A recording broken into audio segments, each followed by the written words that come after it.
আসসালামু আলাইকুম ওয়া রাহমাতুল্লাহি ওয়া বারাকাতুহু।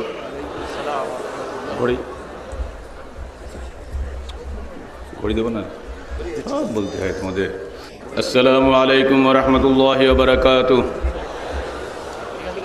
ইন্নাল হামদালিল্লাহ নাহমাদুহু ওয়া নাস্তাঈনুহু ওয়া নাস্তাগফিরুহু ওয়া নু'মিনু বিহি ওয়া নাতাওয়াক্কালু আলাইহি ওয়া নাউযু বিল্লাহি মিন শুরুরি আনফুসিনা ওয়া মিন সাইয়্যাতি আ'মালিনা। من يهده الله فلا مضل له ومن يضلل فلا هادي له ونشهد أن لا إله إلا الله وحده لا شريك له ونشهد أن محمدا عبده ورسوله أما بعد فإن خير الحديث كتاب الله وخير الهدي هدي محمد صلى الله عليه وسلم وخير الأمور عوازمها وشر الأمور محدثاتها وكل محدثة بدعة وكل بدعة ضلالة وكل ضلالة في النار. فأعوذ بالله السميع العليم من الشيطان الرجيم. بسم الله الرحمن الرحيم. أم حسبتم أن تدخلوا الجنة ولما يعلم الله الذين جاهدوا منكم ويعلم الصابرين. সূরা আলে ইমরান 142 নম্বর আয়াত। সম্মানিত মুসল্লিবৃন্দ, তাবলীগী ইজতেমার 19তম বার্ষিক তাবলীগী ইজতেমার দ্বিতীয় দিনের বিশাল জনসমাবেশে আগত ভাই ও বোনদেরকে এবং আমার কচিকাঁচা সোনামণিদেরকে আন্তরিক মোবারকবাদ জানাচ্ছি। গত রাতে শামিয়ানা বিহনে শীতের প্রকোপে আপনারা যে কঠিন কষ্ট ভোগ করেছেন তা ভাষায় বর্ণনা করা সম্ভব নয়। এরপরেও আজকে সারা দিনে যাদের সঙ্গে আমার সাক্ষাৎ ঘটেছে, আলহামদুলিল্লাহ এই পর্যন্ত কেউ আমার কাছে অভিযোগের সুরে কোনো কথা বলেন নাই। এজন্য আমি আপনাদের দ্বিতীয়বার শুকরিয়া আদা করছি আপনাদের সবর ও ধৈর্যের কারণে। আপনারা আমাকে অনেকেই বলেছেন দুনিয়ার জন্য কত কষ্ট স্বীকার করি, আখিরাতের জন্য একটু কষ্ট কি আমরা স্বীকার করতে পারবো না? সুবহানাল্লাহ, আপনাদের এই কথা শুনে আমার অন্তরে সাহস এসেছে। আশা করি বাংলার জমিনে ইসলাম বিজয়ী হবে, কুফরি পরাজিত হবে ইনশাআল্লাহ। আল্লাহ পাক বলছেন আম হাসিবতুম আন তাদখুলুল জান্নাহ। হে ইজতিমা প্যান্ডেলের সমবেত মুসল্লিবৃন্দ, তোমরা কি ধারণা করেছো যে তোমরা জান্নাতে প্রবেশ করবে? ওয়ালাম্মা ইয়ালামিল্লাহু আল্লাযীনা জাহাদু মিনকুম, যতক্ষণ পর্যন্ত না আল্লাহ পাক জানতে পারবেন তোমাদের মধ্যে কারা সত্যিকারের মুজাহিদ, ওয়া ইয়ালামাস সাবিরিন, এবং সত্যিকারের ধৈর্যশীল ও দৃঢ়চিত্ত। আল্লাহর দ্বীনের জন্য জান মাল দিয়ে সর্বাত্মক প্রচেষ্টা চালানোর মতো মানসিকতা সম্পন্ন মানুষ গড়ে তোলার জন্যই আল্লাহ পাক মাঝে মধ্যে পরীক্ষা নাজিল করে থাকেন। ইতিহাস সাক্ষ্য দেয় বদরের ময়দানে কঠিন পরীক্ষার মুহূর্তে আল্লাহ রসুলের অপ্রস্তুতের অবস্থায় 3 গুণ বেশি শক্তিশালী রক্ত পিপাসু সেনাবাহিনীর বিরুদ্ধে অপ্রস্তুত কমান্ডার ইন চিফ মুহাম্মদ রাসূলুল্লাহ সাল্লাল্লাহু আলাইহি ওয়াসাল্লাম যখন হয়রান ও পেরেশান হয়ে গেছেন, আল্লাহর কাছে কাতর কণ্ঠে কেঁদে কেঁদে প্রার্থনা করছেন, এর মধ্যে আসলে বৃষ্টিতে উনি আরো ঘাবড়ে গেলেন। সর্বনাশ! আরব দেশে মানুষ বৃষ্টির সঙ্গে পরিচিত নয়, সেই দেশে যদি বৃষ্টি হয় কেমনটা তাদের অবস্থা হয়। বাংলাদেশের মানুষ আমরা বৃষ্টির সঙ্গে দিনরাত পরিচিত, বৃষ্টিকে আমাদের স্বাভাবিক ব্যাপার মনে হয়। যখন বদরের সেই বিপদ মুহূর্তে বৃষ্টি এসে গেল, সাধারণভাবেই ঘাবড়ে যাওয়ারই কথা। আল্লাহ রসুল আল্লাহ পাকের নিকটে প্রার্থনা করলেন, আল্লাহুম্মা আনজিজনি মা ওয়া'আদতানি, আল্লাহুম্মা ইল্লাম তাযহার হাযিল ইসওয়াব লা তাওবাত ফিল আরদ। আল্লাহ, তুমি আমাকে যা ওয়াদা করেছো তা পূর্ণ করো। হে আল্লাহ, এই ক্ষুদ্র জনগোষ্ঠী যদি আজকে পরাজিত হয়ে যায়, তাহলে পৃথিবীতে তোমার নাম নেওয়ার মতো কোনো লোক আর থাকবে না। আল্লাহ রসুলের এই প্রার্থনা আল্লাহ পাক কবুল করেছিলেন। আল্লাহর ভাষায় বলি, ইজ তাস্তাগীসুনা রাব্বাকুম ফাস্তাজাবা লাহুম ইন্নী মুমিদ্দুকুম বিআলফিন মিনাল মালাইকাতি মুরদিফিন। যখন তোমরা আমার কাছে কাতর কণ্ঠে প্রার্থনা করেছিলে, আমি তোমাদের দোয়া কবুল করেছিলাম। আসমান জগৎ থেকে তোমাদের সাহায্য করার জন্য 1000 ফেরেশতা বদরে পাঠে নামিয়ে দিয়েছিলাম। বলুন সুবহানাল্লাহ। বৃষ্টি এসেছে তাবলীগ ইজতেমার আগের দিনে, রাত্রি 4টা থেকে সকাল প্রায় 7টা-8টা পর্যন্ত বৃষ্টি হয়েছে। আমরা নিঃসন্দেহে একটু ভীত সন্ত্রস্ত হয়ে গেছিলাম। সামেনা উল্টে পাল্টে চলে গেছে, কোন দিকে ঠিক নাই। এরপরও ভাইরা আপনারা এসেছেন, বোনেরা এসেছেন, কেউ পালিয়ে যান নাই, ভীত হন নাই, ধৈর্য হারা হন নাই, বরং হাসি মুখে আল্লাহ পাকের পরীক্ষা বরণ করে নিয়েছেন। দ্বিতীয় দিন আলহামদুলিল্লাহ, বৃহস্পতিবার এবং শুক্রবারের 2টো দিন আল্লাহ পাক আমাদের জন্য সুযোগ করে দিয়েছেন তার দিনে হকের প্রসার করার জন্য। আসুন সকলে মিলে একবার আল্লাহ পাকে শুকরিয়া আদায় করে বলি আলহামদুলিল্লাহ। আবারও বলি আলহামদুলিল্লাহ, আলহামদুলিল্লাহ।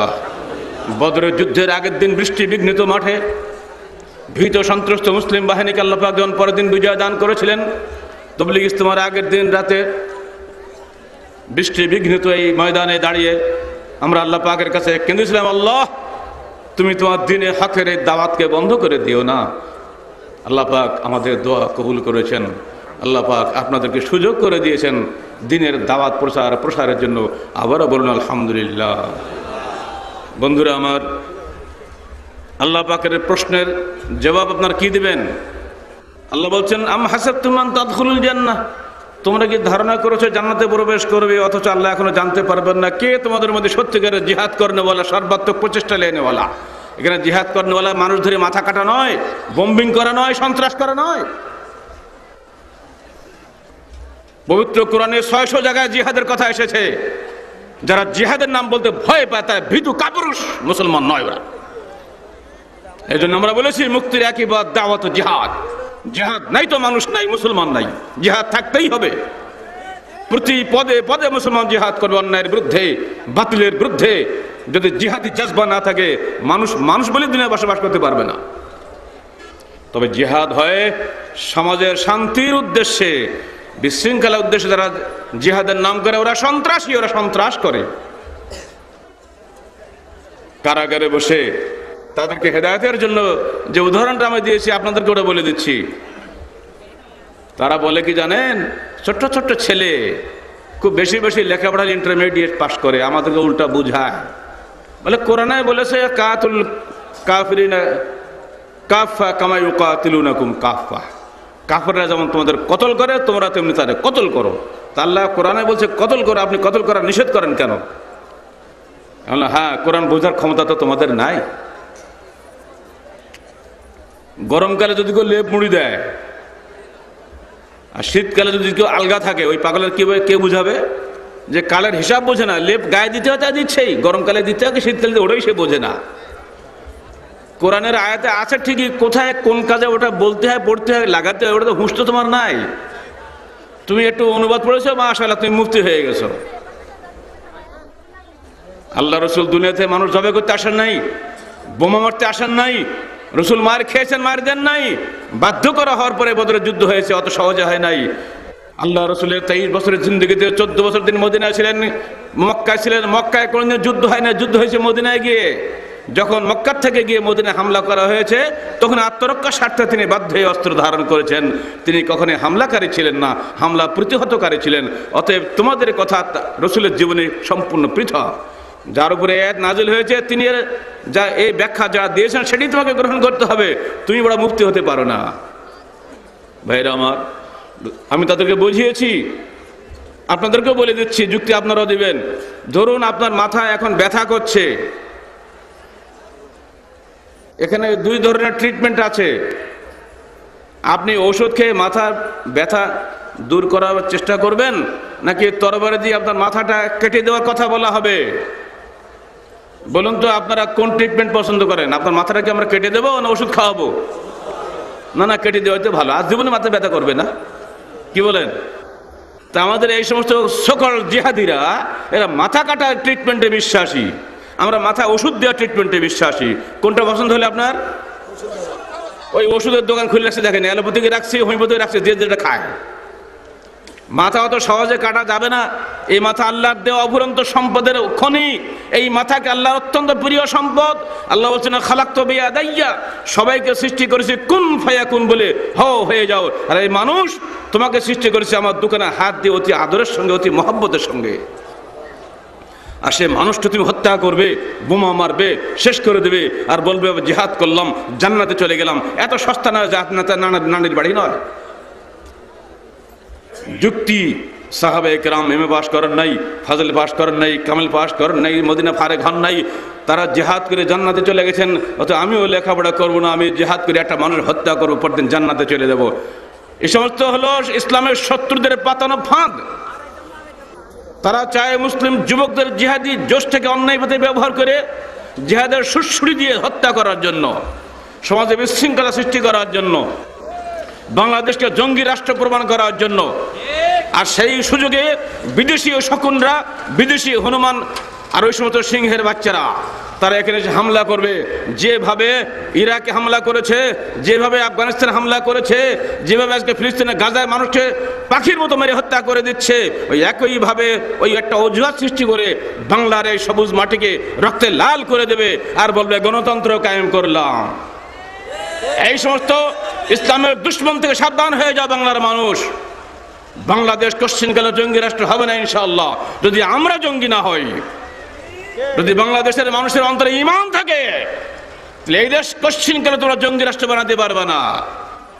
কতগুলো পাগল ছেলেপিলে আছে, মাথা গরম, এদেরকে জিহাদের সুড়সুড়ি দিয়ে, হাতে বোমা ধরিয়ে দিয়ে, কিছু টাকা পয়সা দিয়ে জিহাদি বানানো হয়েছে। এই সবগুলো ইসলামের শত্রুদের চক্রান্ত। সাবধান হয়ে যাও বাংলার মানুষ, এই ফাঁদে গোজন পা দিও না। আল্লাহ বলছেন যদি জান্নাত পেতে চাও আল্লাহর রাস্তায় জিহাদে নেমে পড়ো।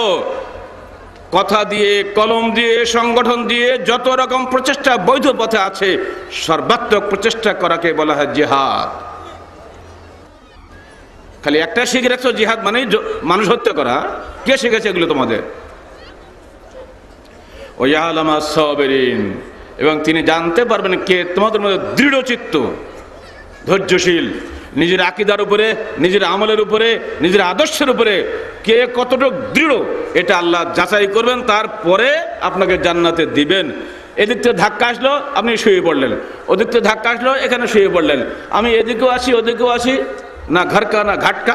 অথবা বললেন বাবা এটাও ঠিক, ওটাও ঠিক, গণতন্ত্রও ঠিক, ইসলামতন্ত্রও ঠিক, ধর্মনিরপেক্ষতাবাদও ঠিক, সমাজতন্ত্রও ঠিক, পুঁজিবাদও ঠিক, সুদও ঠিক, সুদ না খাওয়াও ঠিক, সুদ খাওয়াটাও ঠিক, মদ খাওয়াও ঠিক, মদ না খেলে আরো ভালো হয়।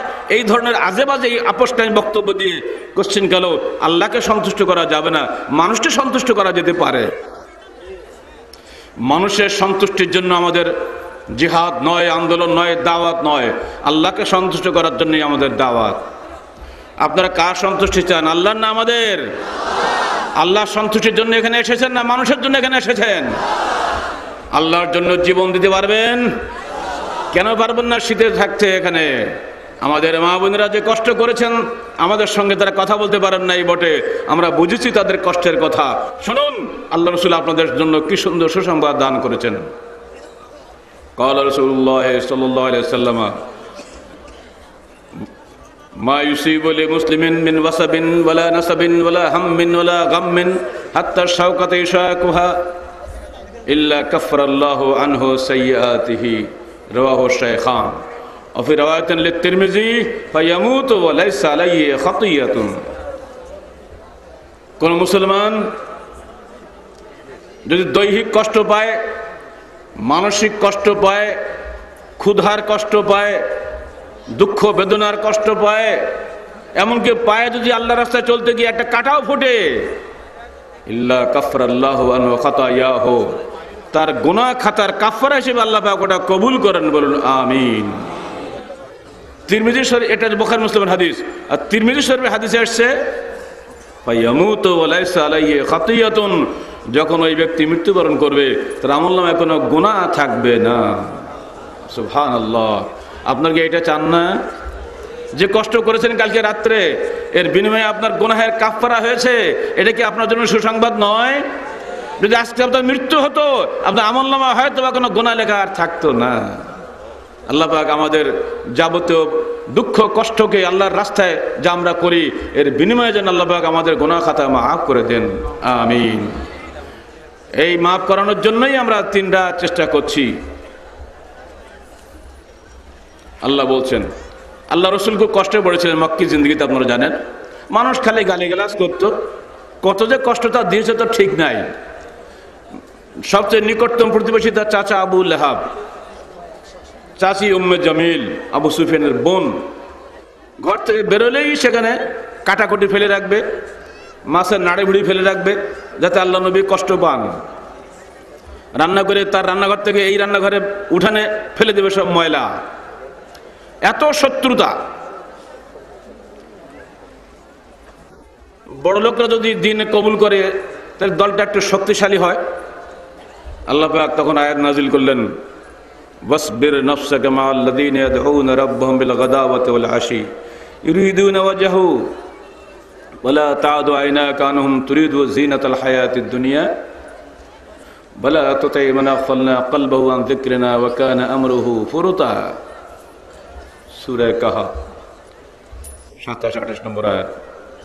হে মুহাম্মদ বলুন সাল্লাল্লাহু আলাইহি সাল্লাম, তুমি তোমার নফসকে ধরে রাখো ওই সমস্ত বান্দাদের সঙ্গে যারা তাদের প্রভুকে ডাকে সকালে এবং সন্ধ্যায়, ইউরিদুনা ওয়াজহু, যারা আল্লাহর সন্তুষ্টি কামনা করে। বলা তা'দু আইনাকা আনহুম, ওই গরিবদের থেকে তুমি তোমার দুটো চোখকে ফিরিয়ে নিও না। তুরিদু যিনাতাল হায়াতিদ দুনিয়া, তুমি কি দুনিয়ার জিনত সৌন্দর্য কামনা করো? খবরদার। ওয়ালা তুতি মান আগফালনা কলবাহু আন যিকরিনা, তুমি কখনোই ওই সমস্ত বড় লোকদের আনুগত্য করো না যাদের অন্তরগুলো আমার থেকে গাফেল হয়ে গেছে। ওয়া কানা আমরুহু ফুরুতা, যাদের কাজকামগুলো সীমা লঙ্ঘনের পর্যায়ে চলে গেছে, ওদের আনুগত্য করো না। বড় লোকদের দিকে তাকিও না, ওদের বিল্ডিং দিয়ে তাকিও না। ঝকঝকে চকচকে সুন্দর মসৃণ তাদের সুদৃশ্য দ্বিতল তৃতল পঞ্চম ষষ্ঠ অষ্টম সপ্তম তলা বিশিষ্ট বিশাল বিশাল বাড়ি, এইসব দিকে তোমরা তাকিও না। আল্লাহ পাক নিষেধ করছেন তার রসুলকে। এই আয়াতটা কোরআনে আছে, এই নিষেধ সেই রসুল তো এখন নাই, আমরা আছি না? তাহলে এই আয়াতটা কি আমাদের উপরে প্রযোজ্য নয় যে তোমরা যেন জৌলুসের দিকে তাকিও না, তোমরা তাকাও ওই সমস্ত গরিবদের দিকে যারা সির্ফ আল্লাহর সন্তুষ্টির জন্য দিন রাত আল্লাহর কাছে কাঁদে। যে সংগঠনে গরিবের সংখ্যা বেশি, সেই সংগঠন শক্তিশালী বেশি। আল্লাহ রসুলকে জিজ্ঞেস করা হলো, আপনার সঙ্গে কারা আছে? উনি বলে, হুররুন ওয়া আবদুন, স্বাধীন মানুষ এবং গোলাম মানুষরা আমার সঙ্গে আছে। রসুলের সাথে আগে কি গরিব লোকরা হয়েছিল না বড় লোকরা হয়েছিল? ভাই, রসুলের দিন কারা প্রথম কবুল করে, গরিবরা না ধনীরা? গরিবেরা। দুইটার নাম বলতে পারেন? বেলালকে চিনেন? সোহেব রুমিকে নাম শুনেছেন? আব্দুল্লাহ ইবনে মাসউদের নাম শুনেছেন? এই সমস্ত গরিব নাতওয়ান গোলাম, এরাই সেদিন ইসলাম প্রথম কবুল করেছিলেন। সবার আগে নিজের ঘরে মা খাদিজাতুল কুবরা, যার ঘরে পুণ্যবতী স্ত্রী নাই তার ঘরটাই বৃথা। আল্লাহ রাসূল বলছেন, আদ দুনিয়া মাতা ওয়া খায়রুল মাতা'আদ দুনিয়াল মারাতুস সালিহা, সারা দুনিয়াটাই সম্পদ, আর দুনিয়ার সমস্ত সম্পদের মধ্যে শ্রেষ্ঠতম সম্পদ হলো পুণ্যশীলা স্ত্রী। যার ঘরে সতীসাধ্যী স্ত্রী আছে সে দুনিয়াতেই জান্নাতের মধ্যে আছে, আর যার ঘরে সতীসাধ্যী স্ত্রী নাই দুনিয়াতেই তার জাহান্নাম। কোটি টাকার উপরে বসবাস করেন, স্ত্রী যদি আপনার বিরোধী হয়, আকীদা আমলের সঙ্গে একমত না হয়, আপনার বিশ্বাসের সঙ্গে আপনার কথার সঙ্গে একমত না হয়, আপনার জীবনে যে অশান্তি, সেই অশান্তির কোনো তুলনা নাই। আল্লাহ রসুলের জীবনে এই শান্তিটা ছিল। খাদিজাতুল কুবরা তার জীবনে একটা রহমত হিসেবে এসেছিলেন। তিনি প্রথম ইসলাম কবুল করেছিলেন। এরপরে ছোট্ট বালক সোনামণিদের মধ্যে আলী ইবনে আবু তালেব, তিনি দিন কবুল করেছিলেন। এবার রসুলের সমবয়সীদের মধ্যে আবু বকর সিদ্দিক দিন কবুল করেছিলেন, যদিও তিনি 3 বছরের বয়সে ছোট ছিলেন রসুলের চাইতে। এইভাবে আস্তে আস্তে দিনের কাফেলা এগিয়ে চলে গরিবদের মাধ্যমে। অনেক পরে গিয়ে বড়লোকেরা এসেছে, অনেক পরে গিয়ে বড়লোকেরা আসে কখন? যখন দেখা যায় এখানে গেলে আমরাও কিছু পাবো। অত সহজে আসে না। আল্লাহ পাক নির্দেশ দিচ্ছেন, হে রসুল, তুমি তোমার নিজের নফসকে ধরে রাখো ওই সমস্ত মানুষের সঙ্গে যারা মানুষকে সকালে সন্ধ্যায় ডাকে কাতর কণ্ঠে, তারা আল্লাহ সন্তুষ্টি কামনা করে। আমরাও গরিবদের কাছে আমাদের দিনের দাওয়াত পেশ করেছি কোরআন এবং সহিহ হাদিস ভিত্তিক জীবন গড়ার জন্য। আহলে হাদিস আন্দোলনের মৌলিক যে দাওয়াত, আসুন পবিত্র কোরআন ও সহিহ হাদিসের আলোকে জীবন গড়ি। এই দাওয়াত কিন্তু সবার আগে গরিবরাই কবুল করেছে। সারা বাংলাদেশের আনাচে কানাচে অসংখ্য গরিব আমাদের জন্য চোখের পানি ফেলেছে। কেন? যে আমরা তাদেরকে দাওয়াত দিয়েছিলাম জান্নাতের পথে, কোরআন এবং সহিহ হাদিসের পথে, দুনিয়াবি কোনো রাজনৈতিক চাকচিক্যের পথে নয়, চেয়ার বদলের পথে নয়, এমপি মিনিস্টার হওয়ার পথে নয়, দুনিয়াতে অনেক কিছু দেব আমরা এরকম লোভ দেখিয়ে নয়। রসুলকে যখন বারবার বলা হয়েছিল তখন তিনি এই কথা বলেছিলেন, পরিষ্কারভাবে বলে দিয়েছিলেন, কুল লা আকুলু লাকুম ইনদি খাজাইনুল্লাহ ওয়ালা আকুলু লাকুম ইন্নি মালাক ওয়ালা আ'লামুল গায়ব ইন আত্তাবিউ ইল্লা মা ইউহা ইলাইয়া কুল হাল ইয়াস্তাবিল আ'মা ওয়াল বাসীর আফালা তাতাফাক্কারুন। হে রাসূল, তুমি জগৎবাসীকে বলে দাও যে আমি আল্লাহর পক্ষ থেকে টাকার বস্তা নিয়ে আসি নাই। কাফেররা বলেছিল যে 3টা দাবি যদি পূরণ করো তাহলে আমরা তোমার ইসলামের প্রবেশ করব। যে আমাদেরকে টাকা পয়সা ভর্তি করে দিতে হবে, আমরা গরিব মানুষ, টাকা আরো দিতে হবে। আর ওরা গরিব মানুষ না, কিন্তু বড় লোকগুলি আরো টাকা চায়। হাদিসে এসেছে এক ময়দান ভর্তি স্বর্ণ দিলে আরেক ময়দান ভর্তি চাইবে, পেট ভরে না।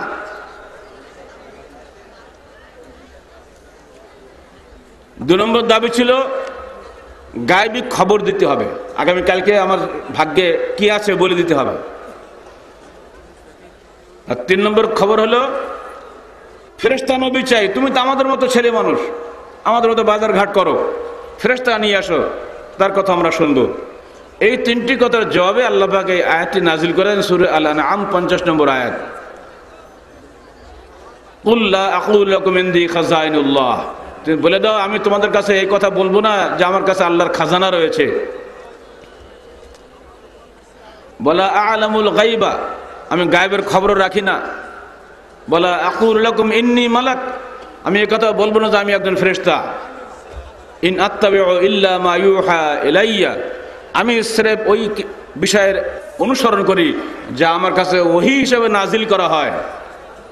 হাল ইয়াস্তাবিল আ'মা ওয়াল বাসীর, অন্ধ এবং চক্ষুষ্মান কি সমান? আফালা তাতাফাক্কারুন, তোমরা কি একটু চিন্তা করবে না?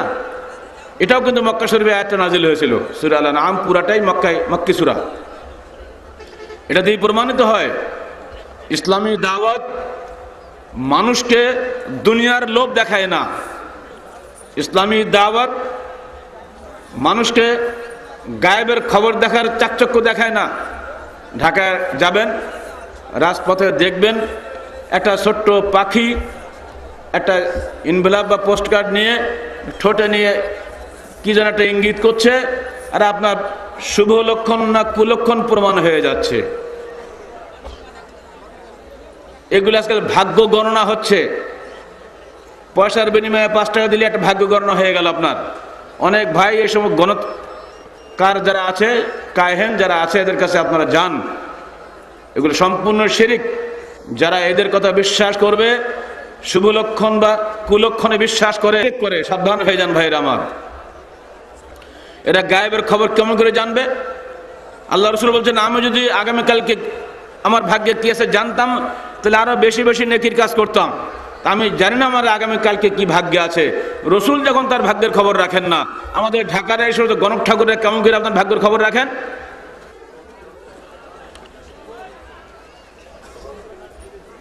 এবার আসুন, আপনি যখনই আল্লাহর দ্বীনের রাস্তায় চেষ্টা করবেন, দ্বীনের রাস্তায় যাওয়ার জন্য, এগিয়ে যাওয়ার জন্য প্রতিজ্ঞা গ্রহণ করবেন, তখনই আপনার সামনে বাধা হয়ে দাঁড়াবে অনেক কিছু। 1 নম্বর বাধা হবে আপনার বাপ মা। বাপ মা যদি আপনার মতের বিরোধী হন তাহলে আপনার সমস্যা হবে।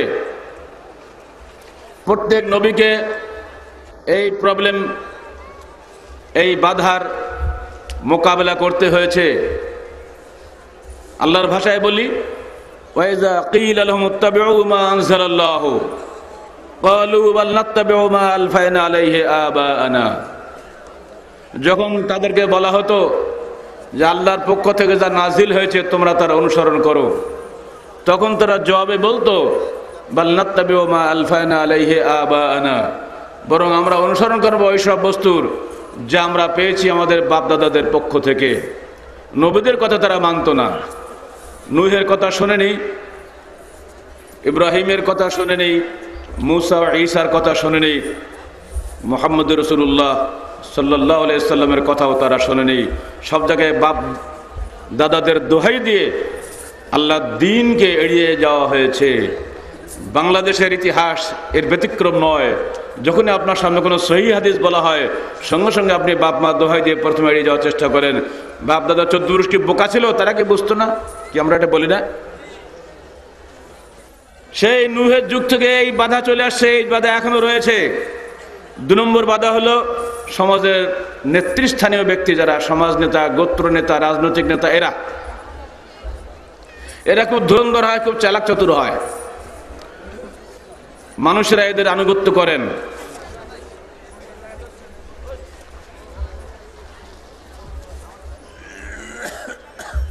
যখন নূহ আলাইহিস সালাম দাওয়াত দিলেন, এই নেতারা তাদের লোকদেরকে ডেকে বলল, আল্লাহর ভাষায় বলি, ওয়ান্তালাকাল মালাউ মিনহুম আনিমশু আলা আলিহাতিকুম ইন্না হাযা লাশাইউন ইউরাদ মা সামিনা বিহাযা ফিল মিল্লাতিল আখিরাহ ইন হাযা ইল্লা ইখতিলাক।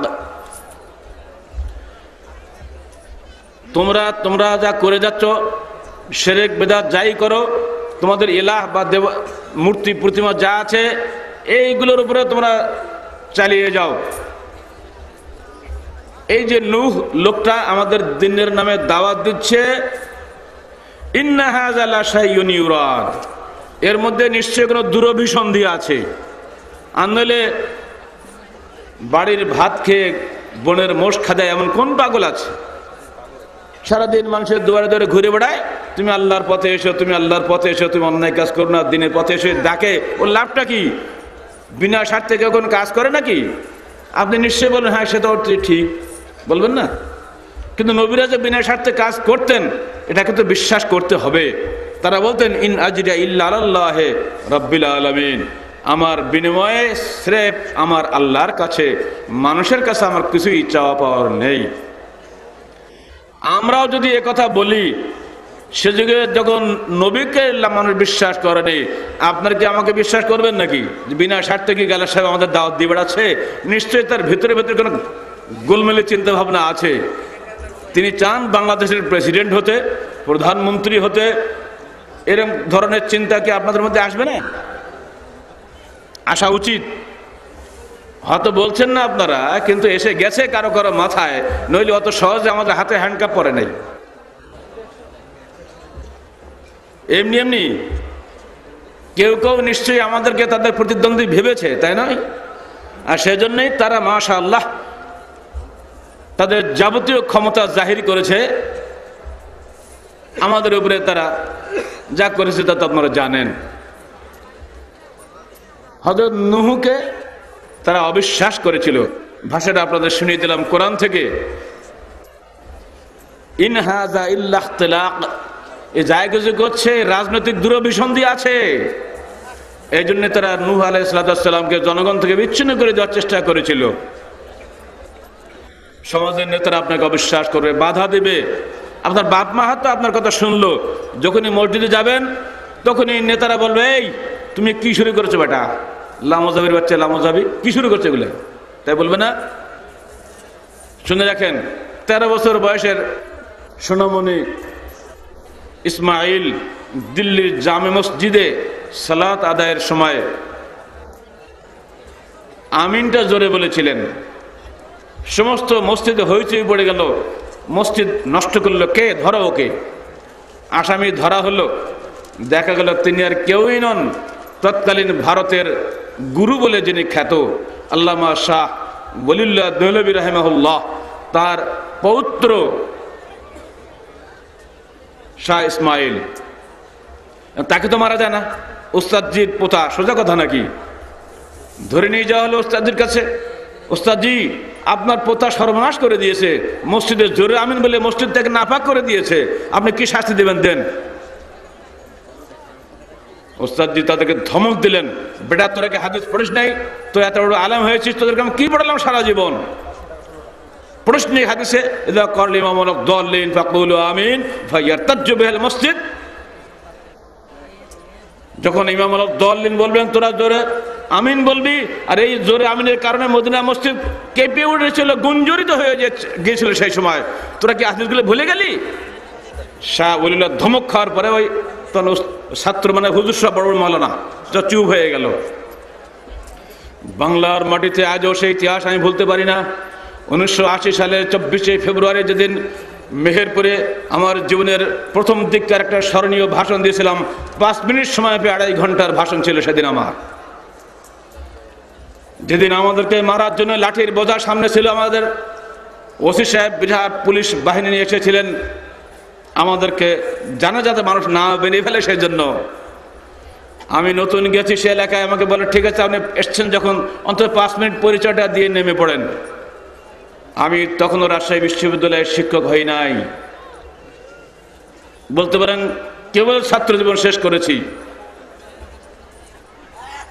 যে শুনলাম জনৈক ব্যক্তি মেহেরপুরে একটি মসজিদে আমিন জোরে বলি সালাত আদায় করে অপরাধে তাকে দিয়ে সমস্ত মুসল্লিরা মারতে পিটিয়ে শেষ করে দেওয়ার চেষ্টা করেছিল। ইমাম সাহেব মধ্যস্থতা করে বলে দিয়েছিলেন, একটা মানুষকে এত লোক মারলে তোর অস্তিত্বই থাকবে না, তোরা মেরে ফেলিস না, আমি একটা শাস্তির ব্যবস্থা করি। কি শাস্তি? কুয়া থেকে পানি উঠিয়ে সারা মসজিদ সে ধুয়ে দেবে। তাতেই তারা রাজি হলো। একাই ব্যক্তি কুয়া থেকে পানি তুলে মসজিদ ধুয়ে সাফ করার পরে তার নিষ্কৃতি মিলল। এই ঘটনার প্রতিবাদে এই জলসাটা হচ্ছিল, সেখানে আমাদেরকে উল্টা সবাইকে মারার জন্য মাশাআল্লাহ অধিকাংশ মানুষের মাথা গরম হয়ে গেছিল। তাদের কিছু মৌলানা সাহেবরা তাদেরকে উস্কে দিয়েছিল, লাঠির বস্তা নিয়ে তারা এসেছিল আমাদের মধ্যে মিসকিনগুলিকে মারার জন্য। জীবনের সেই ব্যথার কথা আমি ভুলতে পারি না। বহুদিন পরে আজকে হঠাৎ সে বিষয়টা খেয়াল হয়ে গেল। রসুলের জমানায় নয়, আজ থেকে প্রায় 200 বছর আগে দিল্লির জামে মসজিদে আল্লামা ইসমাইলের জীবনে যা ঘটেছিল, আমাদের জীবনে এখনো পর্যন্ত তাই ঘটছে। বাংলার জমিনে মানুষ এখনো কত মূর্খতার মধ্যে বসবাস করছে, একবার চিন্তা করেছেন কি? 5 মিনিট সুযোগ পেয়ে 2.5 ঘন্টার ভাষণ দিয়ে যখন শেষ করি, ওসি সাহেব নিজে দৌড়ে এসে আমাকে বুকে জড়িয়ে ধরে বলেছিলেন, ভাই গালেব সাহেব, এটি যদি আহলে হাদিস আন্দোলন হয়, আমি সবার আগে আহলে হাদিস হলাম।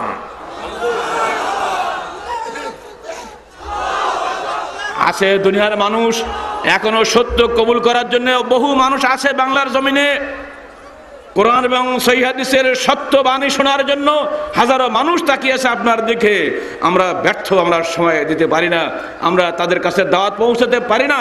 এই ব্যর্থতার গ্লানি নিয়ে আমরা আল্লাহর কাছে যেতে চাই না। তাই অন্তত বছরে একবার তাবলীগ ইজতেমার আয়োজন আমরা এখানে করে থাকি। আপনারা এসেছেন, আপনারা এই নেকির ইনশাআল্লাহ শরীক হয়ে যাবেন আল্লাহ পাকের কাছে। বাংলার আনাচে কানাচে দাওয়াতে বেরিয়ে পড়তে হবে আমাদেরকে। সবাইকে জানাতে হবে সহিহ হাদিসের আমল নির্দেশ কি, আমার নবীর নির্দেশ কোনটা। বুখারী শরীফ খোলো, পথে পথে ঘরে ঘরে ফাজাইলে আমলের ওই মিথ্যা বরবট এসব বাজে জিনিস নিয়ে তোমরা ঘুরে বেড়িও না। জিন্দগি ভোর তুমি লক্ষ লক্ষ টাকা ব্যয় করেছো সকলটাই সমস্ত চিল্লার পিছনে, বুখারী শরীফটা কখনো পড়ে দেখো নাই? আমার দাবি, হে বাংলার মানুষ, অন্ধ হয়েও না, চোখটা খোলো। ইসলাম মানে রাজনৈতিক ক্ষমতা দখলের নাম নয়, দিন দরাসল হুকুমত का नाम है। सलात और सियाम, तस्बीह और तिलावत, उस दीन के तमरीनात यानी ट्रेनिंग कोर्स है। এই কথা যারা বলো, যারা ইসলামকে রাজনীতি বানিয়েছো, তোমরা ইসলামের সঙ্গে গাদ্দারি করেছো। ইসলাম কেবল রাজনীতি নয়, ইসলাম একটা কমপ্লিট কোড অফ লাইফ। বাংলাদেশের রাষ্ট্র ক্ষমতায় ইসলাম আসে নেই তোমাদের মতো ইসলামপন্থীদের কারণেই। আগে ইসলাম নিজের 3.5 দেহে কায়েম করো, তারপরে বঙ্গভবনে কায়েম করো। নিজের মধ্যে সহিহ হাদিসের আমল থাকলে আল্লাহর রহমত অটোমেটিক নেমে আসবে। মদিনায় মাত্র কয়েকজন লোক মুসলমান ছিলেন। সারা বিশ্বর সঙ্গে যদি তুলনা করা হয়, আল্লাহ রসুল যখন মৃত্যুবরণ করলেন, বিদায় হজের ভাষণ দিলেন, ইবনে হাজার আসকালানি হিসাব দিচ্ছেন 1,44,000, মতান্তরে 1,40,000 মুসলমান তখন বলা যেতে পারে আরব দেশে ছিল। আর কিছু যারা হজে আসেনি সেগুলো যদি যোগ করেন অত একটা কিছু বেশি হবে। সেদিনের সেই লক্ষাধিক মানুষ যদি বিশ্বের বুকে প্রথম ইসলামী খেলাফত কায়েম করতে পারে, ওমরের সময় 22 লক্ষ বর্গমাইলব্যাপী বিশাল ইসলামী খেলাফত যদি প্রতিষ্ঠিত হতে পারে, মাত্র 10 বছরের মধ্যে যদি আরবের ভূখণ্ডে একটা গরিব খুঁজে না পাওয়া যায় জাকাত দেওয়ার মতো, তাহলে আজকে পৃথিবীতে 100 কোটি মুসলমান থাকতে কেন ইসলামী খেলাফত প্রতিষ্ঠা লাভ করে না? কেন বাংলার মাটিতে আজকে ক্ষুধার্ত ভূভুক্ষ মানুষের মিছিল আমরা দেখতে পাই? আমরা মুসলমান হওয়া সত্ত্বেও কেন বাংলাদেশে মানুষ গরিব থাকবে? ইসলাম মানুষকে গরিব বানাতে আসে নাই, ইসলাম মানুষকে সুসভ্য এবং সচ্ছল বানাতে এসেছে। আমার কাছে ইসলাম থাকবে আর আমি না খেয়ে থাকবো, ওই আল্লাহর আমি ইবাদত করতে রাজি নই যে আল্লাহ আমাকে রুজি দেয় না। আল্লাহ আমাকে রুজি দিয়েছে, আমার রুজি কেড়ে খেয়েছে এই শকুনগুলা, যারা 10 তলা 50 তলা বিল্ডিং করে একটা বাড়ি না 10টা বাড়ির মালিক হয়ে ঢাকার বনানী গুলশান বাড়িধারা ভর্তি করে ফেলেছে। এই শকুনগুলাই হচ্ছে সবচেয়ে বড় দুশ্মন। এই দুশ্মনরাই আল্লাহ দেওয়া রুজিকে বেশি বেশি করে খেয়েছে আর আমার গরিব ভাইদেরকে মেরে ফেলেছে। আল্লাহ মারে নাই। তোমরা গরিবদের ধোকা দিয়ে ভোট নিয়ে এমপিগিরি করো আর গরিবদেরকে তোমরা ভুলে যাও 5 বছরের মতো। আবার 5 বছর পরে এসে টাকার বান্ডিলে ঘুরবা বাড়ি বাড়ি, আর মাত্র একটি ভোটে অমুক দল জিতে যাবে এই স্লোগান দিয়ে চলবা। এই প্রতারণার দিন শেষ হয়ে গেছে। হে গরিব, জেগে ওঠো, কোরআন এবং হাদিসের অনুসারী হও, আল্লাহর রুজি তোমার কাছে আসবে। হে ধনী, সাবধান হও, সুদ খাওয়া বন্ধ করো, ঘুষ খাওয়া বন্ধ করো, মওজুদদারি বন্ধ করো, দুর্নীতি বন্ধ করো। হে অফিসার, যে হাত দিয়ে তুমি ঘুষ খাও ওই হাত তোমাকে সাক্ষী দেবে কাল কিয়ামতের মাঠে। দুনিয়া তুমি বাঁচতে পারবে অন্য তোমার উপরওয়ালাকে ঘুষ দিয়ে, আল্লাহর কাছ থেকে তুমি বাঁচতে পারবে না। হে রাজনৈতিক নেতা, জনগণ তোমাকে বিশ্বাস করে ভোট দিয়েছিল, তুমি সে ভোটের অমর্যাদা করেছো। জাতীয় সংসদে গিয়ে জনগণের আকিদা এবং বিশ্বাসের বিরুদ্ধে, ইসলামের বিরুদ্ধে, কোরআনের বিরুদ্ধে, হাদিসের বিরুদ্ধে তুমি আইন রচনা করেছো। হারাম সুদকে তুমি হালাল করেছো, হারাম মদকে তুমি লাইসেন্স দিয়েছো, হারাম বেশ্যাবৃত্তিকে তুমি লাইসেন্স দিয়ে দিয়ে প্রত্যেক জেলা হেডকোয়ার্টার বেশ্যা বাড়ি বানাচ্ছ, হারাম লটারিকে তুমি হালাল করে দিয়েছো। সাবধান হে নেতারা, কাল কিয়ামতের মাঠে তোমার নেতৃত্ব চলবে না। ফেরাউন বাংলার জমি পৃথিবীর জমিনে টিকতে পারে নাই, ফেরাউনের চাইতে শক্তিশালী তোমরা নও। নমরুদ 400 বছর রাজত্ব করেছে, টিকতে পারেনি ইব্রাহিমের সামনে। ইব্রাহিমের সঙ্গে দলবল ছিল না। আহলে হাদিস আন্দোলনের কথা বলি, একাই একটা ইব্রাহিম। আমরা শত নমরুদের মোকাবিলা করা সম্ভব একজন ইমানদারের পক্ষে। একজন ইমানদারের জন্য দুনিয়া টিকে আছে। পৃথিবীতে একজন ইমানদার যতদিন থাকবে ততদিন আল্লাহ রসুল ওয়াদা করেছেন কিয়ামত হবে না। ইনশাল্লাহ, ইনশাল্লাহ অবশ্যই রসুল বলেছেন, তাই বলছি আপনাদেরকে। আল্লাহ রসুল বলছেন যতদিন পৃথিবীতে একজন আল্লাহ বলে লোক থাকবে ততদিন কিয়ামত হবে না। তাহলে মূল্যবান আল্লাহর কাছে একজন ইমানদার ব্যক্তি, কোটিপতি ব্যক্তি আল্লাহর কাছে মূল্যবান মানুষ নয়।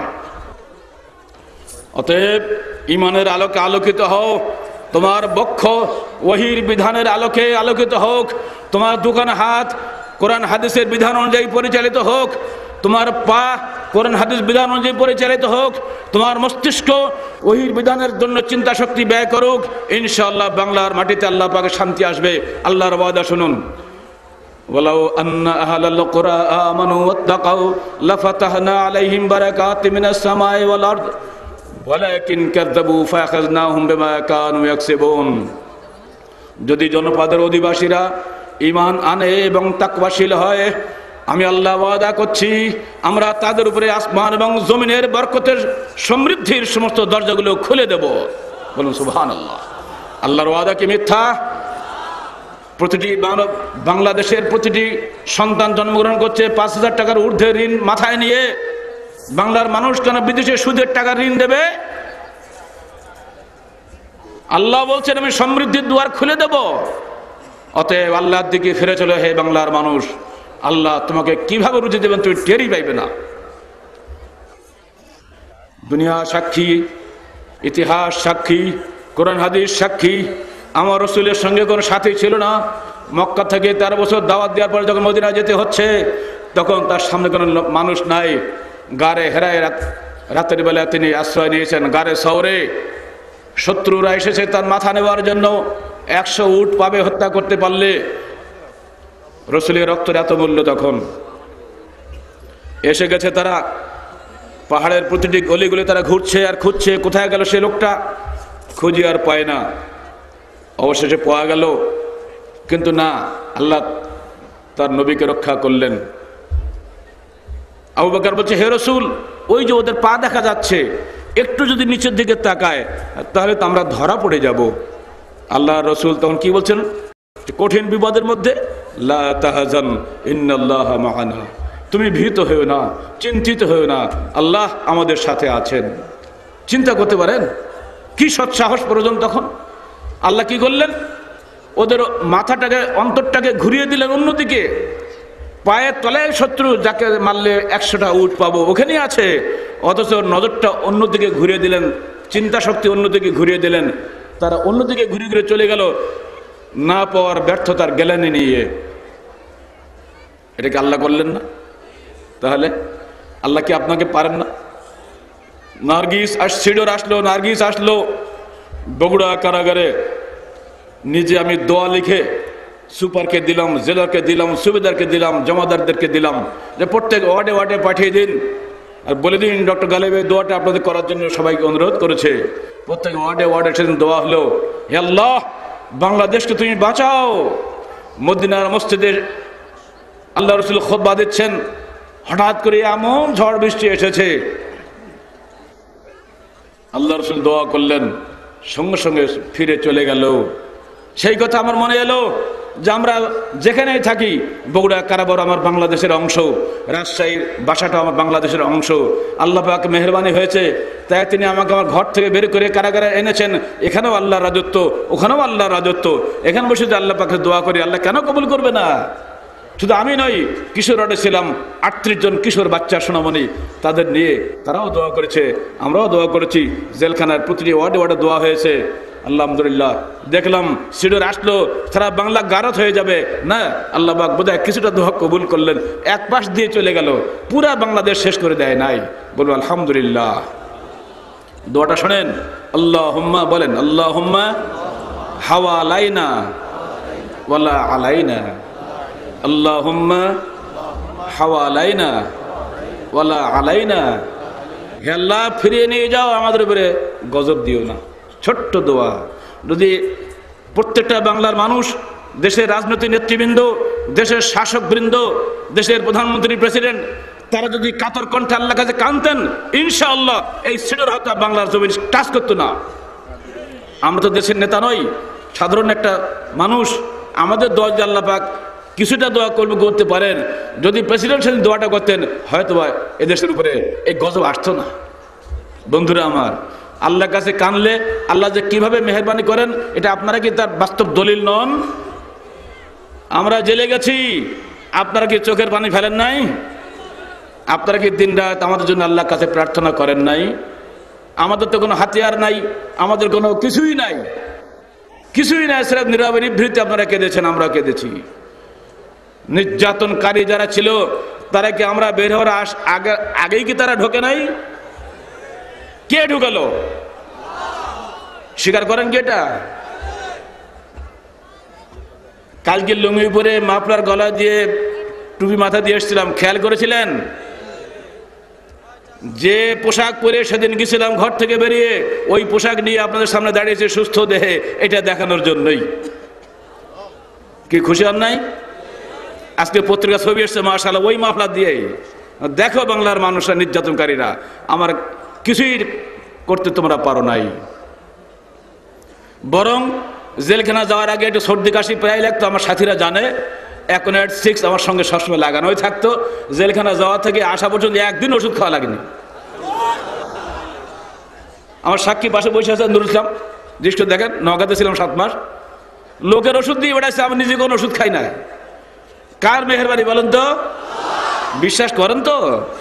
বিশ্বাস করুন, নিকট ভবিষ্যতে বিগত 100-200 বছর ইতিহাসে পৃথিবীতে কোনো রেকর্ড নাই যে এইভাবে একটি সংগঠনের উপরে প্রতিষ্ঠিত সরকার অন্যায়ভাবে জুলুম করার ফলে ওই সরকার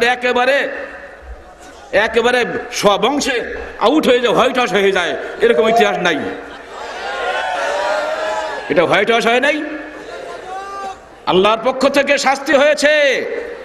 যারা এখন পাওয়ারে গিয়েছো তোমাদেরকে বলছি, তোমরাও যদি ওদের মতো জুলুম করো, ইনশাআল্লাহ ইমানদার মানুষের বদদায় তোমরাও ধ্বংস হয়ে যাবে। কোরআন এবং হাদিসের বিরোধিতা করে পৃথিবীতে টিকে থাকতে পারে নাই। আবু জেহেল পারে নাই, আবু লাহাব পারে নাই, তোমরাও পারবে না, সাবধান হয়ে যাও। আল্লাহর সঙ্গে পাল্লা করার চেষ্টা করো না। বাংলার মানুষ দুর্বল, কিন্তু আল্লাহর ক্ষমতা দুর্বল নয়। বন্ধুরা আমার, 1 নম্বর বাধা হলো হক কথা বলার, হক কাজ করার সবচেয়ে বড় বাধা হলো প্রথম ঘরের থেকে, বাপ মার কাছ থেকে। 2 নম্বর বাধা সমাজ নেতা, রাজনৈতিক নেতাদের কাছ থেকে। আর 3 নম্বর বাধা হলো এই হুজুরদের কাছ থেকে। আল্লাহ পাক বলছেন, ইত্তাখাযু আহবারহুম ওয়া রুহবানহুম আরবাবা মিন দুনিল্লাহ। ইহুদি আলেমরা আর নাসারা দরবেশরা, এদেরকে মানুষ রবের আসনে বসিয়ে দিয়েছিল।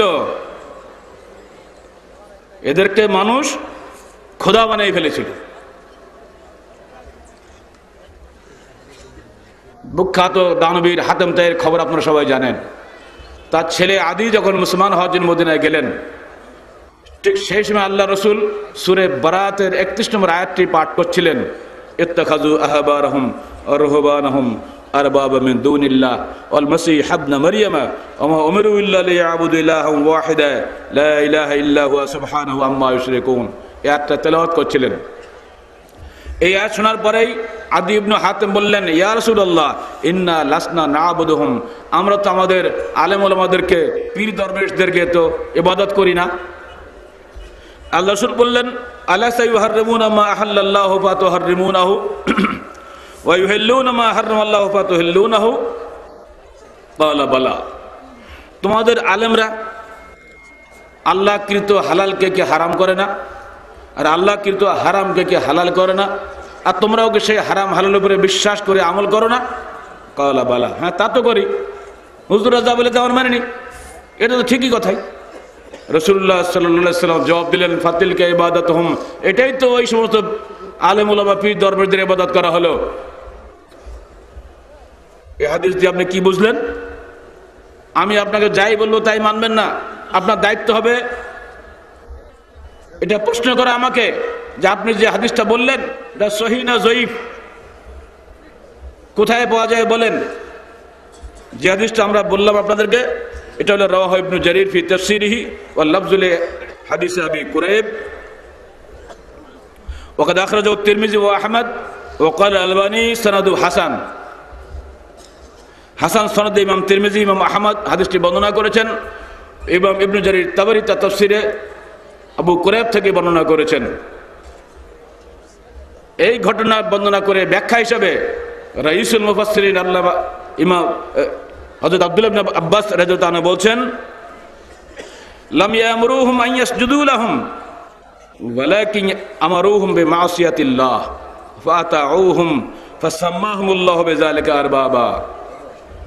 আলেম ওলামা, পীর দরবেশ, সমাজের নেতৃবৃন্দ, তারা কখনোই মানুষকে তাদের সেজদা করার জন্যই হুকুম দেন নাই, বরং তারা আল্লাহর বিধানের বিরোধী অন্যায় কাজের নির্দেশ দিতেন, আর জনগণ তার আনুগত্য করত।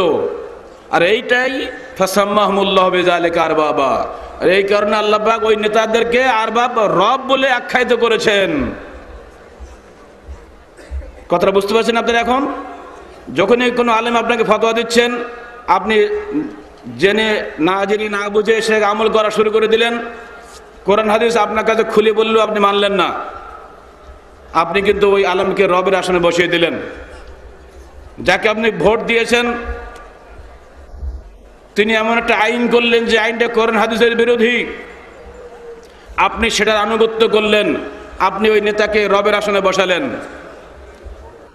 আপনি এক পীরের মুরিদ হলেন, সে পীর আপনাকে এমন কিছু কথা শিখালো বা বলল যেটা কোরআন হাদিসের বিরোধী, তথাপি আপনি মেনে নিলেন তার সম্মানার্থে, আপনি তাকে রবের আসনে বসালেন। আল্লাহ রসুলের এই হাদিস কি আমাদের জন্য যথেষ্ট নয়? সার্বভৌম ক্ষমতার অধিকারী কে? জনগণ। আল্লাহ বয় জনগণ, বলেন কোনটা ঠিক? খালি এখানে বলছেন, মিছিল করার সময় বলবেন, দেওয়ালে লেখার সময় বলবেন। আমাদের বিশ্ববিদ্যালয়ের ছেলেরা দেওয়ালে কত চমৎকার করে লেখে, ওই লেখার মতো পয়সাও তো আমাদের কাছে নেই। সুন্দর সুন্দর আর্টিস্ট নিয়ে ভালো ভালো লেখা তারা লেখেন, দেখে আমরা জনগণই সার্বভৌম ক্ষমতার উৎস। কিছুই বোঝে না, পাগলের মতো লেখে, নেতারা বলে দেয় তাই তারা বলে। আর ওই জনগণের যখন পেটে ব্যথা হয়, সার্বভৌমত্ব চিৎপাটাং এই হাসপাতালে শুয়ে পড়ে, তাই না? 3 বার পায়খানা, 5 বার বমি হলে বাস একবার অ্যাটেনশন, হাসপাতালের বেড, সার্বভৌমত্ব গুল্লায় গেল, ক্ষমতা কিছুই নাই। নিজের পেটের ব্যথা সারাই করতে পারো না বেটা, আর তুমি আবার আল্লাহর সঙ্গে চ্যালেঞ্জ করো। ফেরাউন বলেছিল এক সময়, লা হাদিকুম ইল্লা সাবিলার রাশাদ, হে জনগণ আমি তোমাদেরকে সেরেফ মঙ্গলের পথ দেখিয়ে থাকি। ফেরাউনকে মঙ্গলের পথ দেখায় না অমঙ্গলের পথ দেখায় বলেন তো? ও অমঙ্গল ছাড়া তো জানেই না কিছু। আমাদের নেতারা বলে, হে জনগণ তোমাদের জন্য জীবন দিচ্ছি, আর কত দেব, সবই তো তোমাদের জন্য, আমার সবকিছু তোমাদের জন্য। কার জন্য তো সবাই জানে। কোন নেতা আজ পর্যন্ত নেতৃত্ব করতে গিয়ে, নেতাগিরি করতে গিয়ে বাড়ি গাড়ি হারাইছে নাকি? না, আরো বেড়েছে। লক্ষ লক্ষ টাকা ব্যয় করে ইলেকশন করে ওগুলো উঠাবে না, এটা ব্যবসা। জনগণের এই system of election anti Islamic, শুধু নন ইসলামিক নয়, ইসলামের সম্পূর্ণ বিরোধী। চলছে, চলবে, এর পরিবর্তন করার লোক নাই। অবশ্যই আপনাকে পরিবর্তন করতে হবে। যদি আপনি প্রতিজ্ঞাবদ্ধ না হন, জীবন ভোর আপনাকে এমনি করে মার খেতে হবে, আপনাকে কেউ বাঁচাতে পারবে না। আল্লাহর বিধান পড়ে আছে, রাসূলের নির্দেশ পড়ে আছে, ইন্না লা নাস্তামিলু আলা আমালিনা হাযা লিমান সাআলাহু ওয়া লিমান হারাসা আলাইহি ওয়া ফি রাওয়ায়াতিন লিমুসলিম ওয়া লিমান আরাদ। আল্লাহ রাসূল বলছেন, আমরা কোশ্চেন কালো নেতৃত্ব সমর্পণ করি না ওই ব্যক্তির হাতে যে ব্যক্তি নেতৃত্ব চেয়ে নেয়, অথবা নেতৃত্বের লোভ করে, অথবা নেতৃত্বের আকাঙ্ক্ষা পোষণ করে। রাসূলের এই হাদিস মওজুদ থাকতে মুসলমানরা দাঁড়ে দাঁড়িয়ে গিয়ে ভোট ভিক্ষা করে। তারা সাবধান হয়ে যান। আপনি হুকুম দেওয়ার সময় চিন্তা করবেন আপনার হুকুমটা কোরআন হাদিসের পক্ষে যাচ্ছে না বিপক্ষে যাচ্ছে। যদি আপনি চিন্তা না করেন, আপনার কবরে আমি যাব না, আমার কবরে আপনি যাবেন না, আমার দায়িত্ব বলা, ওমা আলাইনা ইল্লাল বালাগ, আপনার দায়িত্ব মেনে নেওয়া অথবা অমান্য করা, এতে আমাদের কিছুই যায় আসে না। কিন্তু হে জনগণ, তোমরা শুনছো, সাবধান হয়ে যেও। এবার 4 নম্বর বাধা, সরকারি বাধা, বাপ মায়ের বাধা, সমাজ নেতাদের বাধা, আলেম ওলামা পীর দরবেশদের বাধা। এবার আসবে সরকারি বাধা। ফেরাউন বলেছিল মুসা আলাইহিস সালাতু ওয়াস সালামকে, লাইন ইত্তাখাযতা ইলাহান গায়রি লা জাআলান্নাকা মিনাল মাসজুনিন, হে মুসা যদি তুমি আমাকে বাদ দিয়ে অন্যকে ইলাহ গণ্য করো, তাহলে আমি অবশ্যই অবশ্যই তোমাকে জেলখানায় ঢুকাবো। জেলখানায় ঢুকানো হলে ফেরাউনি গজব, সেই ফেরাউনি গজব আহলে জান্নাত বাংলাদেশের উপরে নাজিল হয়েছে। আমরা অত্যন্ত আনন্দিত। কোরআন এটাকে অত্যন্ত কঠিন গজব বলে আখ্যায়িত করেছে। আল্লাহ পাক বাংলাদেশে বহু ইসলামী সংগঠন আছে, আপনাদের সংগঠনকে যে আল্লাহ পাক কবুল করে নিয়েছেন এজন্য আপনারা আনন্দিত নন? জেল খাটাটা আমাদের জন্য মর্যাদার বিষয়, এটা কোনো অমর্যাদার বিষয় নয়। আমরা স্রেফ আল্লাহর দ্বীনের জন্য নির্যাতিত হয়েছি। সরকারের সমস্ত ব্রাঞ্চ আমাদের চ্যালেঞ্জ করছি, আমরা সারা জীবন তোমরা চেষ্টা করো আমাদের বিরুদ্ধে একটাও ক্লেম প্রমাণ করতে, ইনশাআল্লাহ তোমরা পারবে না। সরকারের সমস্ত এজেন্সিকে আমি আবারও চ্যালেঞ্জ করছি, তোমরা মাটি খুঁড়ে চেষ্টা করো, আসমানে উঠে চেষ্টা করো, আমাদের বিরুদ্ধে তোমাদের যে ব্লেম তোমরা দিয়েছো কোশ্চেন কালো প্রমাণ করতে পারবে না। সম্পূর্ণ মিথ্যা, সম্পূর্ণ প্রহসন, সম্পূর্ণ কল্প কাহিনীর উপর ভিত্তি করে তোমরা আমাদের নির্যাতন করেছো। আল্লাহর আরশ কেঁপে গেছে, তোমরা ধ্বংস হয়েছো, আবার যদি করো আবার ধ্বংস হবে। আহলে হাদিস আন্দোলন মানুষের উপরে ভরসা করে এগিয়ে যাচ্ছে না, সির্ফ আল্লাহর গায়েবী মদদের উপরে ভরসা করে এগিয়ে যাবে ইনশাআল্লাহ। বাংলার কোনো শক্তিশালী মানুষের ক্ষমতা নাই এই আন্দোলনকে স্তব্ধ করে দেয়। পৃথিবীর কোনো মানুষের ক্ষমতা নাই এই আন্দোলনকে সামান্যতম বিঘ্ন সৃষ্টি করতে পারে। হ্যাঁ, মাঝে মধ্যে বাধা তো হবেই, আমাদের ঈমানের পরীক্ষা এগুলো। হে আপোষকামী মুসলমান, আপোষকামিতা তওবা করো, মুজাহিদ হওয়ার চেষ্টা করো, আপোষহীন ভূমিকা নিয়ে দ্বীনে হকের জন্য সামনে এগিয়ে আসো। কোরআন এবং সহিহ হাদিস হলো অভ্রান্ত সত্যের দুই উৎস, এর মধ্যে মানুষের কোনো রায়ের মধ্যে মিশ্রিত নয়। আল্লাহর আসমানের নিচে যদি কোনো চূড়ান্ত সত্যের উৎস থাকে সেটা আমার কোরআন এবং সহিহ হাদিস। লা মুবাদদিলা লিকালিমাতি, আল্লাহ বলছেন তাম্মাত কালিমাতু রাব্বিকা সিদকান ওয়া আদলা লা মুবাদদিলা লিকালিমাতি ওয়া হুয়াস সামিউল আলিম ওয়া ইন তুতি আকসারা মান ফিল আরদি ইউদিল্লুকা আন সাবিলিল্লাহ ইন ইয়াত্তাবিউনা ইল্লা যান্না ওয়া ইন হুম ইল্লা ইয়াখরুসুন। সূরা আল আনআম 116 এবং 117 নম্বর আয়াত আপনারা মনে রাখবেন। আল্লাহর রাসূলকে আল্লাহ পাক সান্ত্বনা দিয়ে বলছেন, শুনে রাখো হে মুহাম্মদ সাল্লাল্লাহু আলাইহি সাল্লাম, ওয়া তাম্মাত কালিমাতু রাব্বিকা সিদকান ওয়া আদলা, তোমার প্রভুর এই কলেমা কোরআনের প্রতিটি কালাম, প্রতিটি বাক্য পরিপূর্ণতা লাভ করেছে সিদকান ওয়া আদলা, সত্যতা এবং ন্যায় বিচার দ্বারা। কোরআনে কোনো অন্যায় বিচার নাই, কোরআনে কোনো মিথ্যার কোনো সংস্রবই নাই। লা মুবাদদিলা লিকালিমাতি, আল্লাহর এই কলমার পরিবর্তনকারী কেউই নাই। ওহুয়াস সামিউল আলিম, তিনি সর্বশ্রোতা এবং সর্বজ্ঞ। মনে রেখো, ওয়াইন তুতি আকসারা মান ফিল আরদ, হে মুহাম্মদ, যদি তুমি অধিকাংশ লোকের কথা শুনে কাজ করো, ইউদিল্লুকা আন সাবিলিল্লাহ, তোমাকে ওরা আল্লাহর পথ থেকে বিভ্রান্ত করবে। ইন ইয়াত্তাবিউনা ইল্লা যান্না, কারণ অধিকাংশ মানুষ ধারণার অনুসরণ করে। ওয়া ইন হুম ইল্লা ইয়াখরুসুন, অধিকাংশ মানুষ অনুমান ভিত্তিক কথা বলে। দুটো আয়াত পরপর সাজিয়ে নেন। বাংলাদেশের রাজনীতি অধিকাংশ রায়ের রাজনীতি, অধিকাংশ লোক যা বলবে ওটাই সত্য, তার বাইরে হলে সবই মিথ্যা, ভাবখানা এই, তাই না? অথচ একজন লোক যদি সত্য কথা বলে, হাজারো লোক যদি মিথ্যা কথা বলে, আপনি কোনটাকে সত্য বলবেন? একজন কেন হাজার লোককে? ইমাম আবু হানিফা রাহমাতুল্লাহি আলাইহি বলছেন, হে আমার অনুসারীরা, যদি 100 লোকের মধ্যে একজন হকের উপরে থাকে, সহিহ হাদিসের উপরে থাকে, আর 99 জন যদি মিথ্যার উপরে থাকে, তুমি যদি আমার অনুসারী হও, ওই একজনের সঙ্গে থাকবে, 99 জনের সঙ্গে নয়। এজা সাহাল হাদিস ফাহুয়া মাযহাবি, যখন হাদিস সহিহ হবে, শুনে রাখো হে আমার অনুসারীরা, ওটাই আবু হানিফার মাযহাব। অতএব যদি কেউ সত্যিকারে হানাফি হতে চাও, তাহলে সহিহ হাদিসের অনুসারী হও। সহিহ হাদিসের প্রকৃত অনুসারীরাই হানাফি। যারা সহিহ হাদিসকে অগ্রাহ্য করে ওরা হানাফি নয়, সির্ফ হানাফির দাবিদার মাত্র। চার ইমামের প্রত্যেকেই বলেছেন এই কথাটি, যা সাহাল হাদিস ফাহুয়া মাযহাবি। কিতাব দেখতে চাও, আমার বাসায় চলে আসো। কিতাবুল মিজান লিশ-শারানি 1286 হিজরিতে দিল্লি ছাপা, প্রথম খণ্ড 72 পৃষ্ঠায় 18 নম্বরের লাইনে দেখে নেওয়া তাদের এই বক্তব্যগুলা পড়ে দেখো। লেখাপড়া শিখো, তারপরে কথা বলো।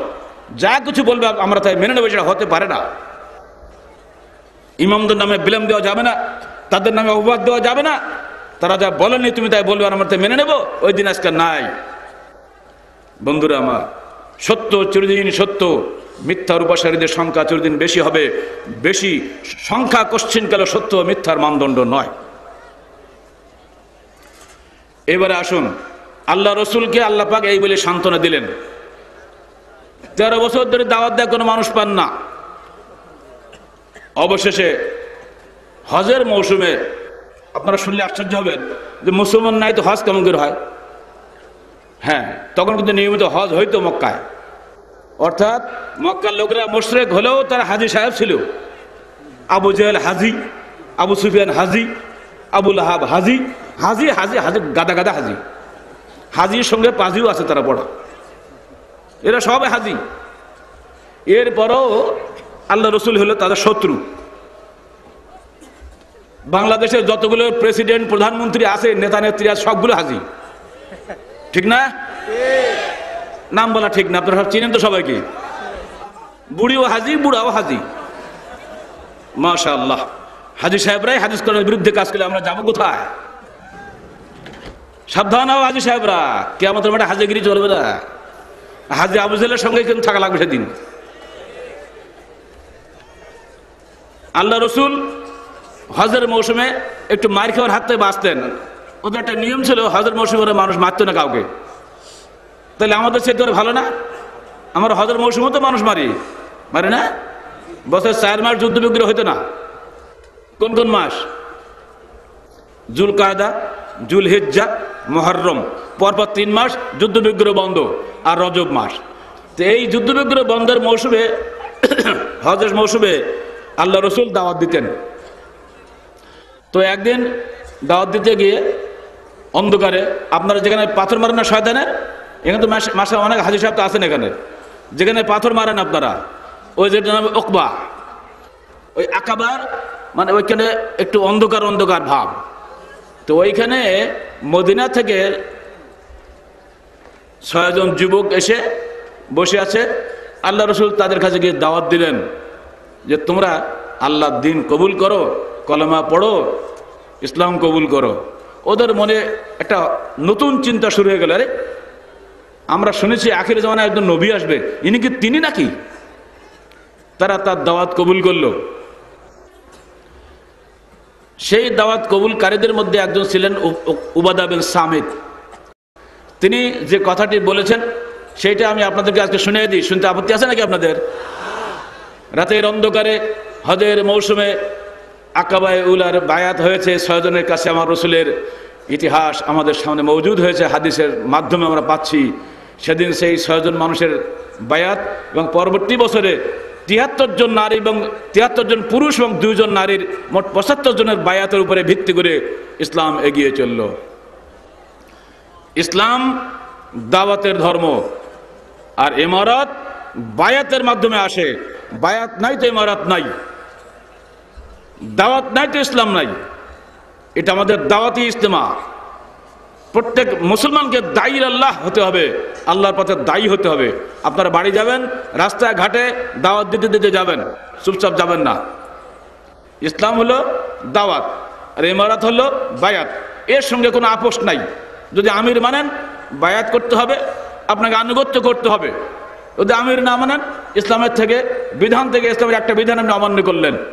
আহলে হাদিস জামাতে ইমারত ছিল না, বায়াত ছিল না। এই গণতান্ত্রিক নিয়মে কনফারেন্স হইতো, সভাপতি সেক্রেটারি হইতো, মারামারি কাটাকাটি হয়ে কোনো কাজ নেই, কাম নেই। মাশাআল্লাহ, একটা বিরাট একটা নেতা। ওইসব চলবে না। হাদিস কোরআন মোতাবেক আপনাকে সংগঠন তৈরি করতে হবে। আমিরের সঙ্গে সম্পর্ক হবে মহব্বতের সম্পর্ক, আখেরাতের সম্পর্ক। দুনিয়া কিছু পাওয়া যাবে না। নবীর সঙ্গে তার সাথীদের সম্পর্ক ছিল আখেরাতের সম্পর্ক, দুনিয়া ভিত্তিক সম্পর্ক ছিল না। রাজনৈতিক নেতাদের সঙ্গে আমাদের সম্পর্ক দুনিয়া কিছু চাওয়া পাওয়ার সম্পর্ক, আখেরাতের ভিত্তিক সম্পর্ক কিন্তু নয় সেখানে, ঠিক না ভাই? নেতাদেরকে আপনারা সালাম করেন, এমনি এমনি করেন নাকি? যদি একটা টেলিফোন করে আমার একটু উপকার পাই, তাই তো। দারোগা বাবুকে সালাম করেন কেন? দারোগার হাতে, মারের হাতে বাঁচার জন্য সালাম করেন। কিন্তু আপনি আমিরকে সালাম করেন মহব্বতের সঙ্গে। দেখলেন না স্টেজে দাঁড়িয়ে যিনি সালাম করলেন তার চোখে কিন্তু পানি ছিল, খেয়াল করেছিলেন? বুকে জড়িয়ে ধরে চোখের পানি ফেললেন। আজকে কতজন যে কেঁদেছে আমাকে বুকে ধরে, ঠিক নাই। আমি তাদের অনেকে চিনিও না। চোখের পানি কেন বের হয়? অন্তরের সম্পর্ক না থাকলে কি বের হয়? আমি তাকে 5টি টাকাও দেয় নাই, তিনি আমাকে 5টি পয়সাও দেন নাই, কিন্তু চোখের পানি বের হচ্ছে কেন? বুক ফাটা আর্তনাদ। এই আমার সেই আমির, 3.5 বছর তিনি জেল খেটে এসেছেন আমাদের সামনে। কোনো অপরাধ তার ছিল? কোনো অপরাধ নাই, তথাপি তাকে নির্যাতন করা হয়েছে। এই ব্যথা তার অন্তরে বেজেছে। অথচ বহু লোক আছে যারা আমাদেরকে হেসেছে, আমাদের জেল খেলা দেওয়ার পর হাসে নেই। কেন ফাঁসি হলো না? এই জন্য তারা খুব দুঃখ পাচ্ছে। আমিরের সঙ্গে আপনার সম্পর্ক হবে অন্তরের মহব্বতের, আখেরাত ভিত্তিক সম্পর্ক যদি না হয় সংগঠন কোশ্চিনকালও টিকতে পারে না। আর এই সংগঠন হবে জান্নাতি কাফেলার সংগঠন। আপনাদেরকে জাহান্নামে যাওয়ার কোনো রাস্তা জ্ঞানও তো আমরা দেখাবো না। আল্লাহ পাক আমাদেরকে যেন জান্নাতে যাওয়ার তৌফিক দান করেন। আল্লাহ শুনে রাখুন, সেদিন সেই রাতের অন্ধকারে কি বায়াত হয়েছিল, আজকেও আপনাদের কাছে এই হাদিসটা শুনিয়ে দিয়ে বিদায় হব। ওয়াদ ইবনে সামির রাদিয়াল্লাহু তাআলা আনহু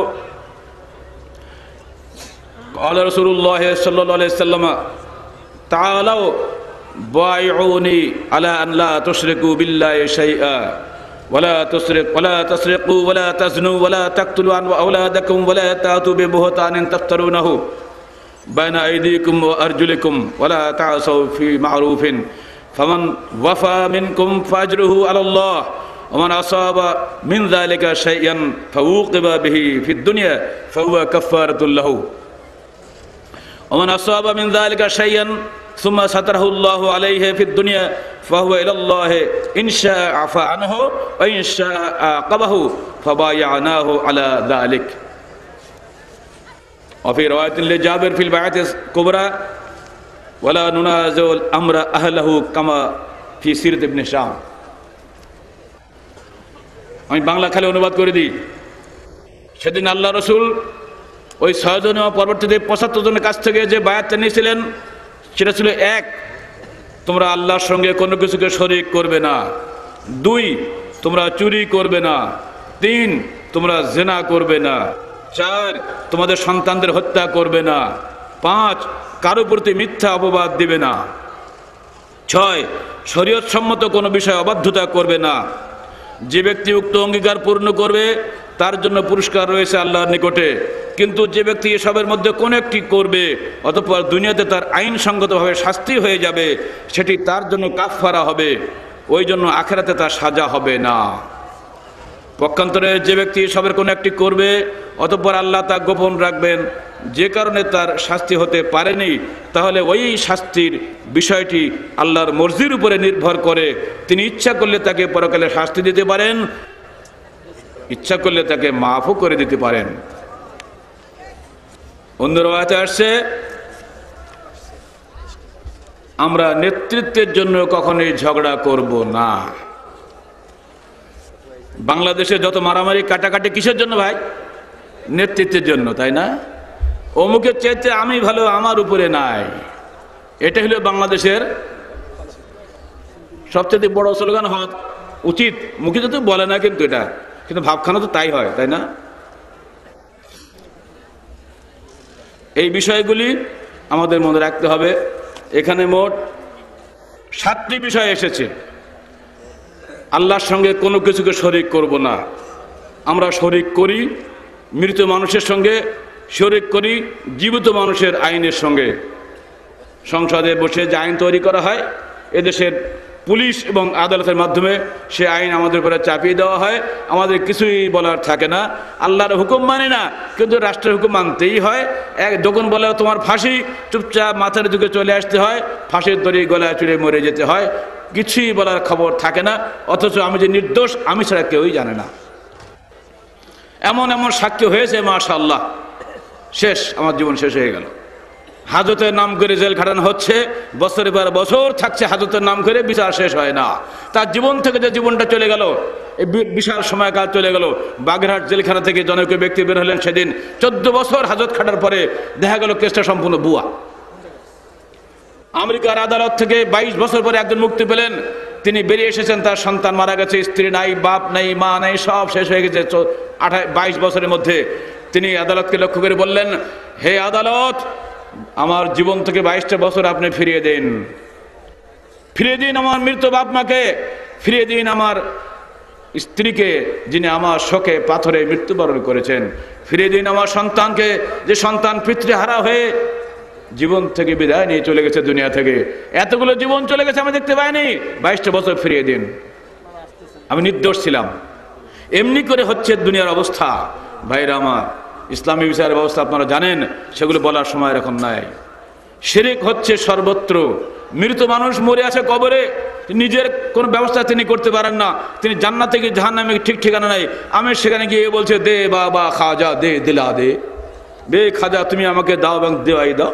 কেউ ফেরে না খালি হাতে খাজা বাবার দরবার হতে। এ কোন তরিকা হলো?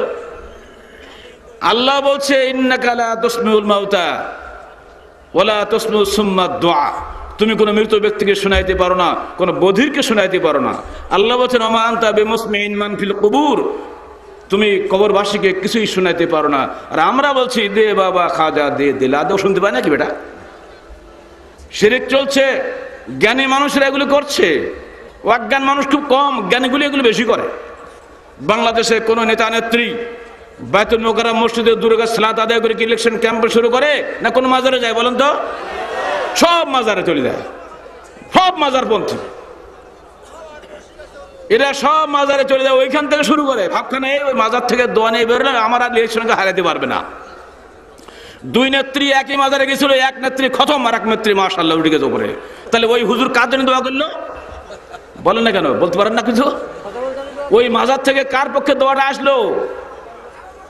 আর এক দল আছে সুন্দর সুন্দর পাগড়ি মাথা দিয়ে সারা বাংলাদেশ ঘুরে বেড়ায়, তাদের মাজারের সে পীর সাহেব শুধু ঘরেই মানে মাটির মধ্যে শুয়ে থাকে না, হাত বের করে দিছে একবার। বলা হচ্ছে আল্লাহ রসুলের রওজা মুবারক জিয়ারত করতে গেছিলেন তাদের সেই সকল আমির, সেখানে যখন গেলেন রসুলের প্রশংসায় দুটা কবিতা পড়লেন, রসুল খুশিতে বাগ হয়ে কবর ফুঁড়িয়ে হাত বের করে দিলেন মুসাফা করার জন্য।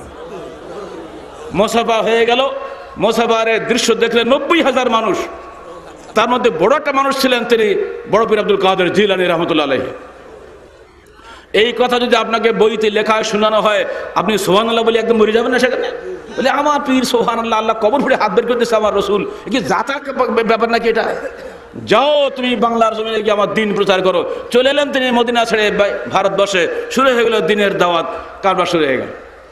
এই সমস্ত স্বপ্নে পাওয়া উদ্ভট কল্পনার ভিত্তিতে হাজার হাজার মানুষ জীবন দিচ্ছে, লক্ষ লক্ষ টাকা ব্যয় করছে, সন্তান ছেড়ে দেশান্তরী হয়ে যাচ্ছে, পাগলের কারবার চলছে সারা দুনিয়ায়। আহলে হাদিসরা অত পাগল নয়। কোরআন হাদিস বাদ দিয়ে আপনাদের পিছিয়ে পিছিয়ে আমরা ছড়ব না।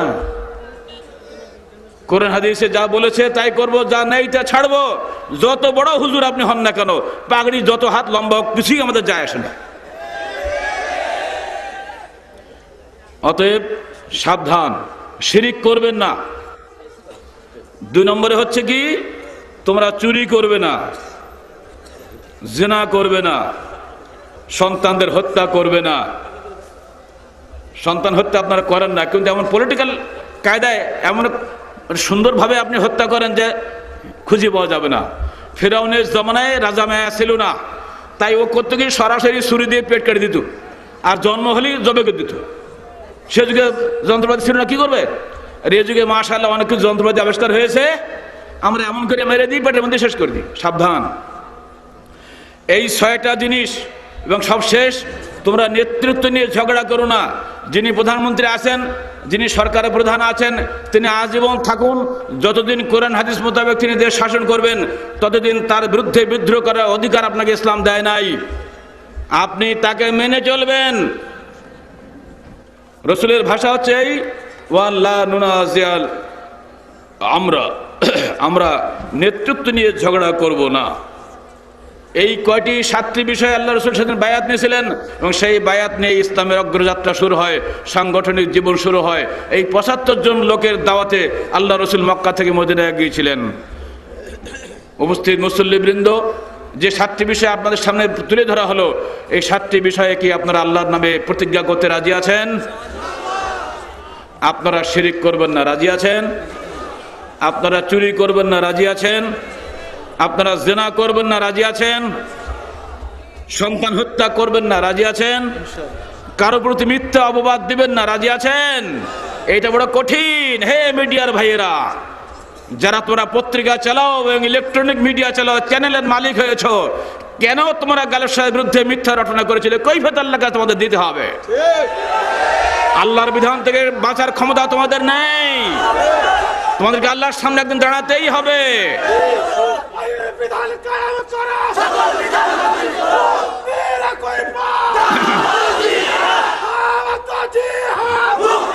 কারো প্রতি মিথ্যা অপবাদ দেবে না, বিশেষ করে নারীদের প্রতি কোনো অপবাদ দেওয়া চলবে না, না জেনে না শুনে কোনো কথা বলা চলবে না, সাবধান। এটা আল্লাহ রাসূলের সেই দিনকার বায়াত, বলছে 1400 বছর আগের বায়াত। শরীয়ত সম্মত কোনো বিষয় অবাধ্যতা করবে না। কোরআন হাদিস বলবো আর আপনি অবাধ্যতা করবেন, এটা হবে না। এবং নেতৃত্ব নিয়ে ঝগড়া করবেন না, যতক্ষণ নেতা কাফের না হবেন কোরআন হাদিস মেনে চলবেন। এই 7টি বিষয়ে আপনারা প্রতিজ্ঞা করতে রাজি আছেন? আজকে আপনার হাতে হাত দেওয়ার ক্ষমতা আমার নেই, এত মানুষের মধ্যে আমি একা কয়টা হাত দিব? এটাকেই যদি আমি আপনাদের বায়াত হিসেবে গ্রহণ করি, আপনারা বায়াত করতে রাজি আছেন? মুমিন মুসলমান ভাইরা আল্লাহকে সাক্ষী রেখে বলুন, এই 7টি বিষয়ে আপনারা বায়াত করলেন কিনা?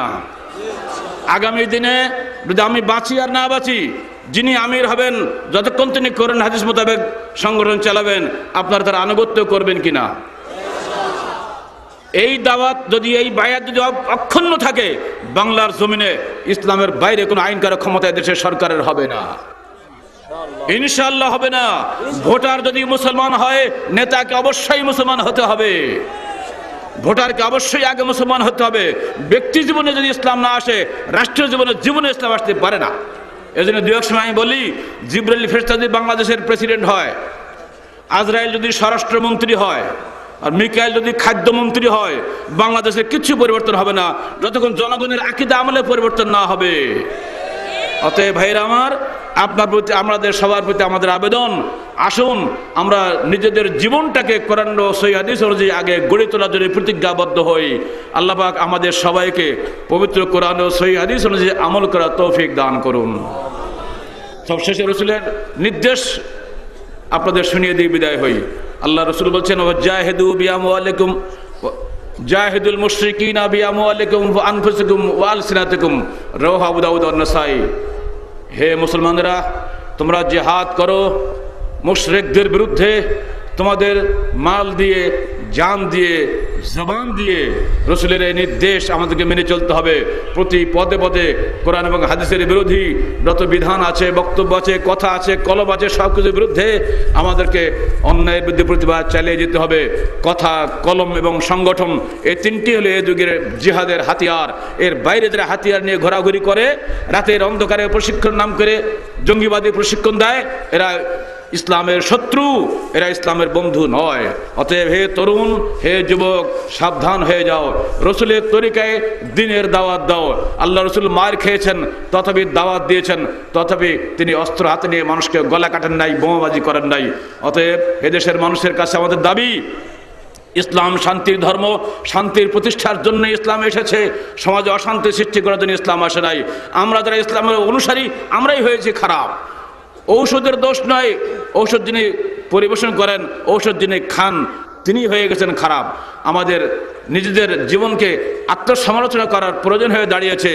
আমরা যারা আলেম হিসেবে পরিচিত হয়ে গেছি, আমরা যেন আমাদের এলেমের সত্যিকারের হক আদায় করি, এবং যারা আপনারা কথা শোনেন তারাও যাচাই বাছাই করে শুনবেন। দয়া করে জিজ্ঞেস করবেন, হুজুর আপনি যে কথাটি বললেন হাদিসটা সহিহ হাদিসে আছে কিনা দয়া করে বলুন, যদি থাকে একটু হাদিস নম্বরটা বলে দিন, আমি একটু যাচাই বাছাই করি। ইনশাআল্লাহ আপনার ধর্মীয় জীবনটা সুন্দর হবে, আপনার বৈষয়িক জীবনটা সুন্দর হবে, আপনার আখিরাতের জীবনটা সুন্দর হবে। আল্লাহ পাক আমাদের সবাইকে তার দ্বীনের হকের উপর টিকে থাকা তৌফিক দান করুন। আকুলু কওলি হাযা আস্তাগফিরুল্লাহ লি ওয়া লাকুম ওয়া লিসাইরিল মুসলিমিন। আসসালামু আলাইকুম ওয়া রাহমাতুল্লাহি ওয়া বারাকাতুহু।